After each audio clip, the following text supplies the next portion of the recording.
అశ్విన్ నా కోసం ఎదురు చూస్తున్నట్టున్నాడు. నన్ను క్షమించు అశ్విన్. నీతో మాట్లాడే ధైర్యం, మీ అమ్మగారికి సేవలు చేసే అర్హత నాకు లేదు. తులసికి అన్యాయం చేసి ఆ స్థానంలోకి నేను రావాలని అలా అనుకున్నాను కాబట్టే దేవుడు నాకు ఈ శిక్ష విధించి ఉంటాడు. ఇక నేను నీకు దగ్గరవుతానన్న ఆశ లేవు. నేను ఇలా దూరంగా ఉంటేనే తులసి నీకు దగ్గరవుతుంది. ఆనంది కాల్ లిఫ్ట్ చేయట్లేదండి.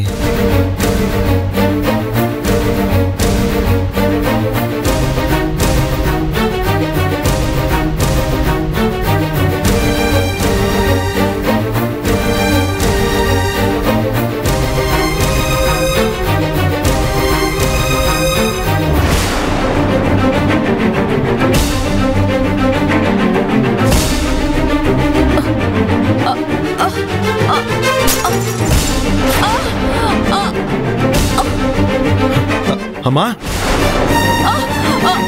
అమ్మా అమ్మా అమ్మా ఏమైందమ్మా? అమ్మా ఏమైందమ్మా? కళ్ళు తిరుగుతున్నాయరా. పడిపోతానేమోనని టేబుల్ పట్టుకోబోయాను. గ్లాస్ మీద చేయి వేశాను. అది కాస్త కింద పడి పగిలిపోయిందిరా. ఇందుకే టాబ్లెట్స్ నేను తీసుకొస్తాను అన్నాను, విన్నావా? సరే ఇలా కూర్చో, అటు కూర్చో. జాగ్రత్త జాగ్రత్త.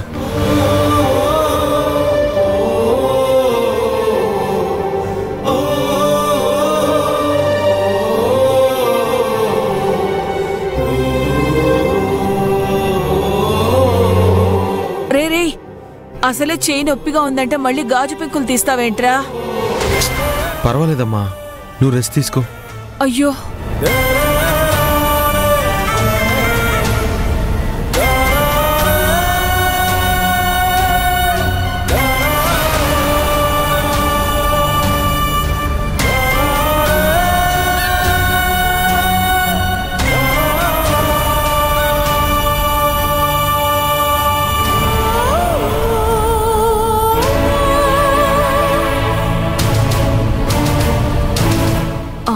ఎందుకు రాలేదు?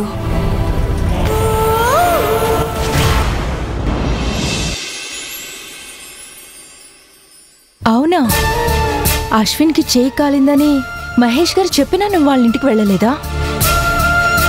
వెళ్ళాను, కానీ తులసి గురించి వాళ్ళ అమ్మగారు చెప్తున్న మాటలు విని లోపలికి వెళ్ళలేక వెనక్కి వచ్చేశాను. ఒకవేళ నువ్వు వెళ్ళడం, వెనక్కి తిరిగి రావడం వాళ్ళు చూస్తుంటే నిన్ను ఎలా అర్థం చేసుకుంటారే? అర్థం చేసుకోవాలి. ఆనంది ఇదివరకట్లా లేదని మీరిద్దరూ అర్థం చేసుకోవాలి. వదిన అనే మాట పోయి ఆనంది అంటున్నావేంటే? తను వదినలా నడుచుకుంటే నేనెందుకు అలా అంటానమ్మా? మీరు తనకి ఎంత విలువనిస్తున్నారే, దాని గురించి తను కొంచెం కూడా ఆలోచించడం లేదు. ఆలోచించాను కాబట్టే ఆ ఇంటి కోడలి స్థానానికి నేను సరైన దాన్ని కాదు అనుకుంటున్నాను. నాకు ఆ రాత లేదు రచీనా. ఆ ఇల్లు ఒక దేవాలయం. ఆ దేవాలయంలోకి దేవతలకి మాత్రమే ప్రవేశం ఉంటుంది. నీకు ఆ ప్రవేశం లేదు అని దేవుడు అదేదో అంటారే, నాకు నో ఎంట్రీ బోర్డు పెట్టాడు. అంత మంచి మనుషులు దొరకడం ఒక వరం ఆనంది. నాకెందుకో దేవుడిచ్చిన ఆ వరాన్ని నువ్వే వద్దనుకుంటున్నావేమో అనిపిస్తుంది.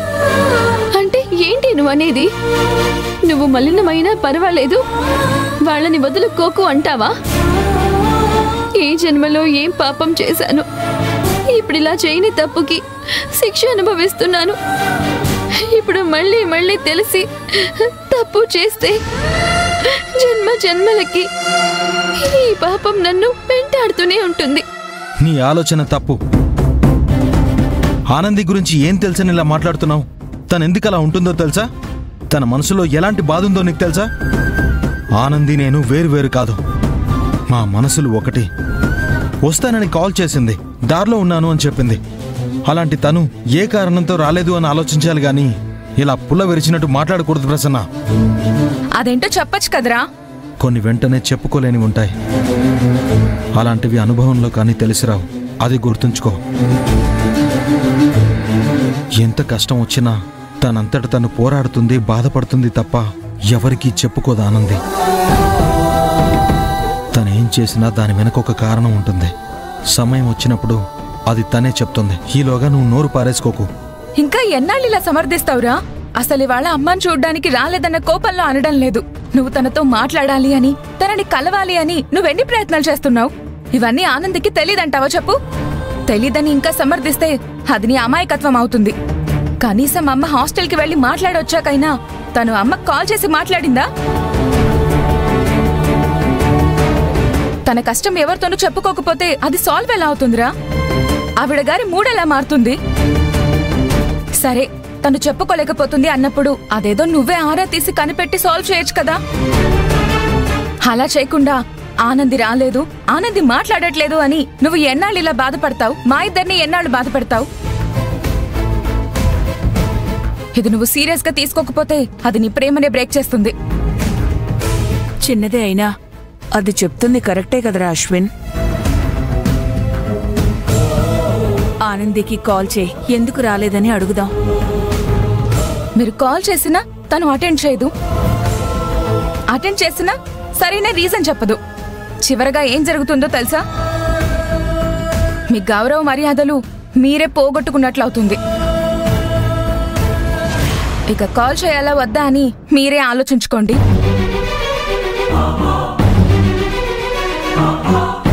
ఇంకొక మాట,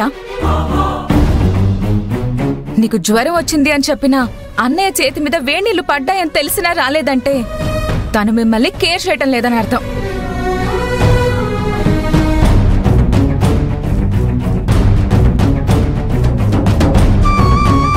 ఒరే, ఇప్పుడు కాకపోయినా తర్వాతైనా ఆనందితో మాట్లాడి తన బాధేంటో తెలుసుకునే ప్రయత్నం చేసి దీనికో ముగింపు తీసుకురారా.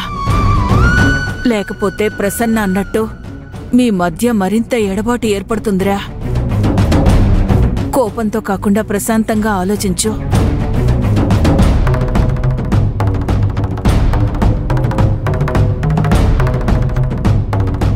కోపం రాకుండా ఎలా ఉంటుంది? వాళ్ళు నా మీద చాలా కోపంగా ఉండి ఉంటారు. వాళ్ళకి నా మీద కోపం పెరిగితేనే నన్ను దూరంగా నెట్టేస్తారు. అదే జరగాలని కోరుకుంటున్నాను. చెప్పడానికైతే చెప్తున్నావు, కానీ అలాంటి పరిస్థితి వస్తే నువ్వు తట్టుకోగలవా? తప్పదు రెజీనా. చిరిగిపోయిన అరిటాకు అన్నం తినడానికి ఎలా పనికిరాదో,